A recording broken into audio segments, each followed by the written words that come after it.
Hello everyone. In this video, we will be discussing about hydrodynamic lubrication and along with the pressure development in oil film. So, when we speak about hydrodynamic film formation, for that we have to go with a small sketch. So, for in that, let me consider now the case of two non-parallel planes in which one is stationary while the other is in motion with a constant velocity in the direction which is shown in the sketch. Let me go to the sketch. You can able to see. So this is a small a stationary plane and it's a moving plane. So I'll be considering these two. So now consider the flow of lubricant through the rectangular areas in the section AA dash. So in the section AA dash,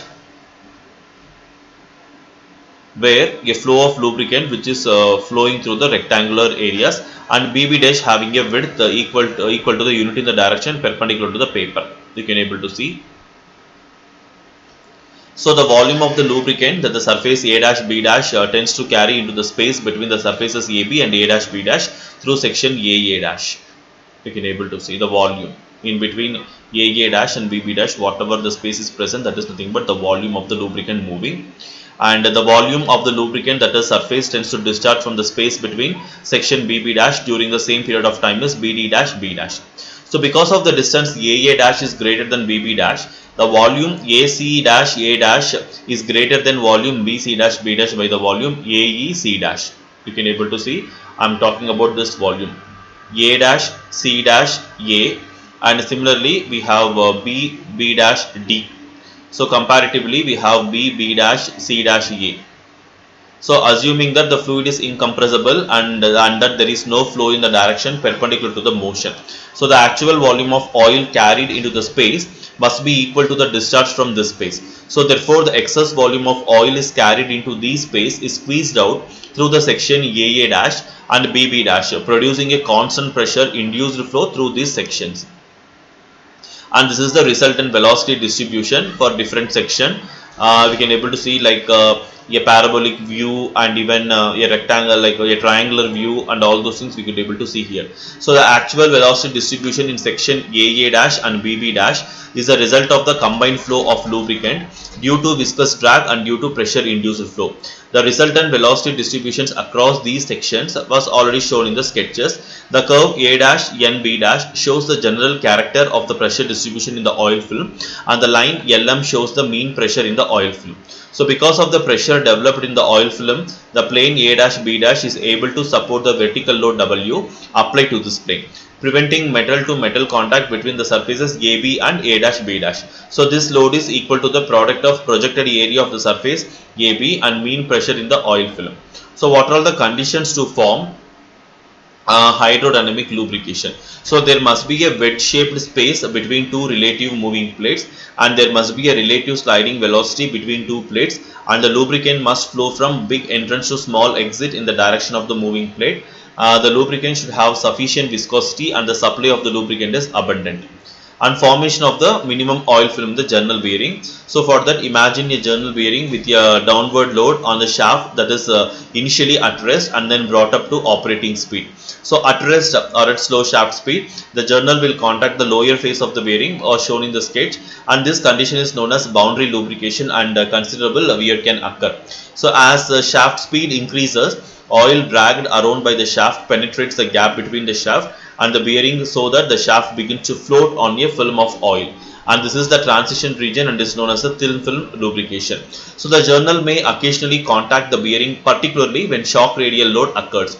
So moderate wear may occur at these times. At high speed, the oil film thicknesses increases until there comes a point where the journal does not contact the bearing at all, and this is known as a thick film lubrication, and no wear occurs because there is no contact between the journal and the bearing. The various stages of formation of a hydrodynamic film is shown in the figure. So this is nothing but a journal which is at the rest, and this is journal position during starting, and journal position after further increase in the speed, and even journal position under operating condition. We could able to differentiate all these different cases, that is journal at rest, journal position during starting, journal position after increase further increase in speed, and journal position under operating conditions. So even in the same video, we'll discuss about the pressure distribution around an idealized journal bearing. So a typical pressure distribution around the journal in a hydrodynamic bearing is shown in the sketch. We could able to see like with the angle, since it is a circle, I will be going with 0 degree to 360 degree, and with the different condition like starting, further increasing speed, or different operating conditions, or all those things was clearly shown. This is the pressure distribution, and you can able to see the typical oil groove patterns, and the oil groove usually will be of like a rectangular pattern, like double H pattern or X pattern, where you could able to do a small groove. So some typical groove patterns are also shown in the sketch, where in general the lubricant may be brought in from the end of the bushing through the shaft or through the bushing, and the flow may be intermittent or continuous. The preferred practice is to bring the oil in at the center of the bushing so that it will flow over both the ends, thus increasing the flow and cooling action. So the thermal aspects of the bearing design, where the heat is generated in the bearing due to the viscosity of the oil, and the frictional heat is converted into heat, so which ultimately increases the temperature of the lubricant, and some of the lubricant that enters the bearing emerges as a side flow, which carries away some of the heat.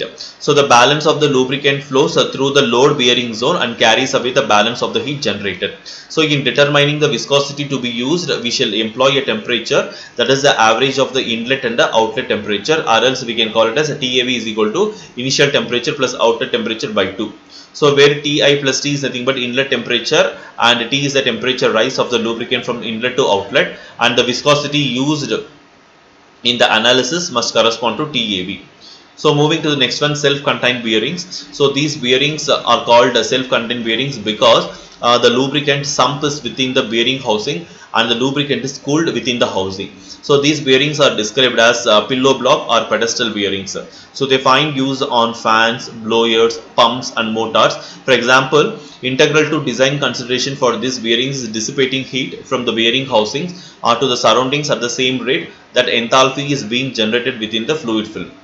So heat dissipated based on the projected area of the bearing concept, where the heat dissipated from the bearing J by S HD is equal to Ca into Tb minus Ta, where C is nothing but heat dissipation quotient from data handbook we have to take, and another formula to determine the heat dissipated from the bearing is HD is equal to I into D into T plus 18 square by K cube K3, where K3 is nothing but 0.2674 into 10 power 6 for bearings of heavy construction, and well ventilated 0.4743 into 10 power 6 for bearings of light construction in still air.